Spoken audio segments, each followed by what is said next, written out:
Genesis chapter 27. Jacob gets Isaac's blessing. One day when Isaac was old and turning blind, he called for Esau, his older son, and said, "Oh, my son." "Yes, father," Esau replied. "I am an old man now," Isaac said, "and I don't know when I may die. Take your bow and a quiver full of arrows and go out into the open country to hunt some wild game for me. Prepare my favorite dish and bring it here for me to eat. Then I will pronounce the blessing that belongs to you, my firstborn son, before I die." But Rebekah overheard what Isaac had said to his son Esau. So when Esau left to hunt for the wild game, she said to her son Jacob, "Listen, I overheard your father say to Esau, 'Bring me some wild game and prepare me a delicious meal. Then I will bless you in the Lord's presence before I die. Now, my son, listen to me. Do exactly as I tell you. Go out to the flocks and bring me 2 fine young goats. I'll use them to prepare your father's favorite dish. Then take the food to your father so he can eat it and bless you before he dies." "But look," Jacob replied to Rebekah, "my brother Esau is a hairy man, and my skin is smooth. What if my father touches me? He'll see that I'm trying to trick him, and then he'll curse me instead of blessing me." But his mother replied, "Then let the curse fall on me, my son. Just do what I tell you. Go out and get the goats for me." So Jacob went out and got the young goats for his mother. Rebekah took them and prepared a delicious meal, just the way Isaac liked it. Then she took Esau's favorite clothes, which were there in the house, and gave them to her younger son Jacob. She covered his arms and the smooth part of his neck with the skin of young goats. Then she gave Jacob the delicious meal, including freshly baked bread. So Jacob took the food to his father. "My father," he said. "Yes, my son," Isaac answered. "Who are you, Esau or Jacob?" Jacob replied, "It's Esau, your firstborn son. I've done as you told me. Here is the wild game. Now sit up and eat it so you can give me your blessing." Isaac asked, "How did you find it so quickly, my son?" "The Lord your God put it in my path," Jacob replied. Then Isaac said to Jacob, "Come closer so I can touch you and make sure that you really are Esau." So Jacob went closer to his father, and Isaac touched him. "The voice is Jacob's, but the hands are Esau's," Isaac said. But he did not recognize Jacob because Jacob's hands felt hairy like Esau's. So Isaac prepared to bless Jacob. "But are you really my son Esau?" he asked. "Yes, I am," Jacob replied. Then Isaac said, "Now, my son, bring me the wild game. Let me eat it, and then I will give you my blessing." So Jacob took the food to his father, and Isaac ate it. He also drank the wine that Jacob served him. Then Isaac said to Jacob, "Please come a little closer and kiss me, my son." So Jacob went over and kissed him. And when Isaac caught the smell of his clothes, he was finally convinced, and he blessed his son. He said, "Ah, the smell of my son is like the smell of the outdoors, which the Lord has blessed. From the dew of heaven and the richness of the earth, may God always give you abundant harvest of grain and bountiful new wine. May many nations become your servants, and may they bow down to you. May you be the master over your brothers, and may your mother's son bow down to you. All who curse you will be cursed, and all who bless you will be blessed." As soon as Isaac had finished blessing Jacob, and almost before Jacob had left his father, Esau returned from his hunt. Esau prepared a delicious meal and brought it to his father. Then he said, "Sit up, my father, and eat my wild game so you can give me your blessing." Ooh, my. I already know these stories. They still get me. But Isaac asked him, "Who are you?" And Esau replied, "It's your son, your firstborn son, Esau." Isaac began to tremble uncontrollably and said, "Then who just served me wild game? I have already eaten it, and I blessed him just before you came. And yes, that blessing must stand." When Esau heard his father's words, he let out a loud and bitter cry. "Oh, my father, what about me? Bless me too," he begged. But Isaac said, your brother was here and he tricked me. He has taken away your blessing.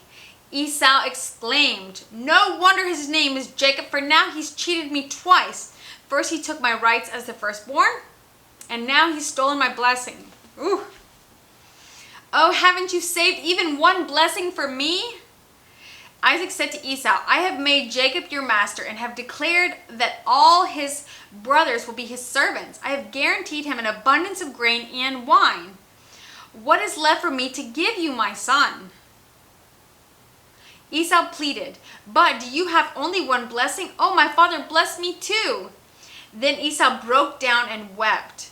Finally, his father Isaac said to him, you will live away from the richest of the earth and away from the dew of the heaven above.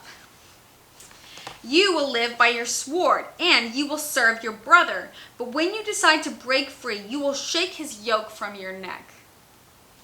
From that time on, Esau hated Jacob because their father had given Jacob the blessing.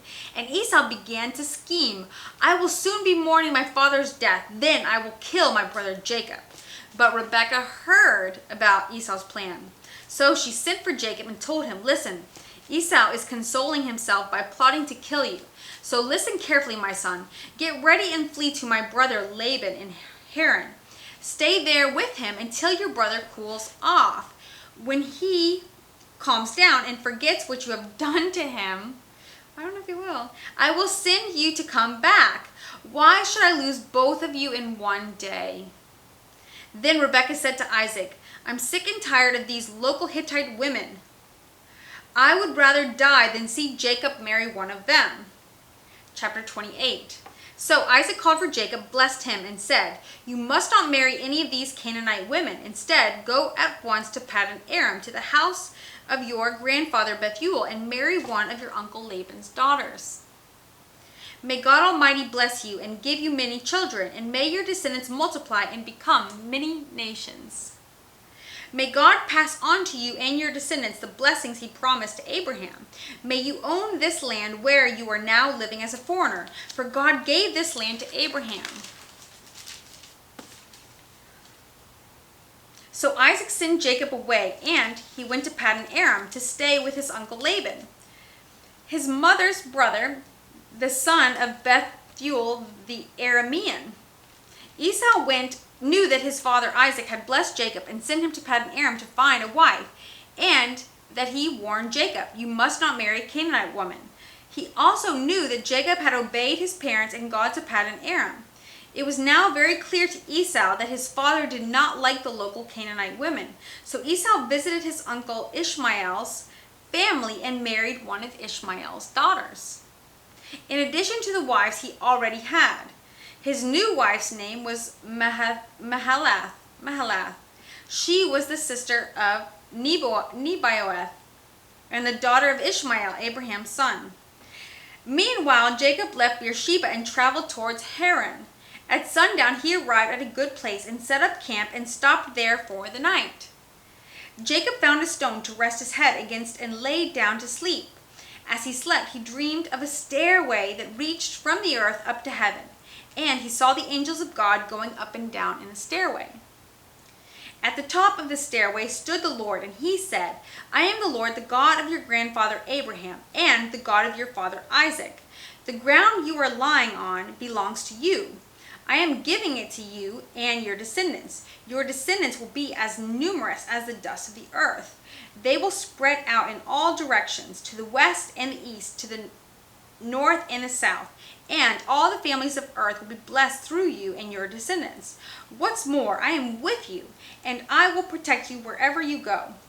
One day I will bring you back to this land. I will not leave you until I have finished giving you everything I have promised you.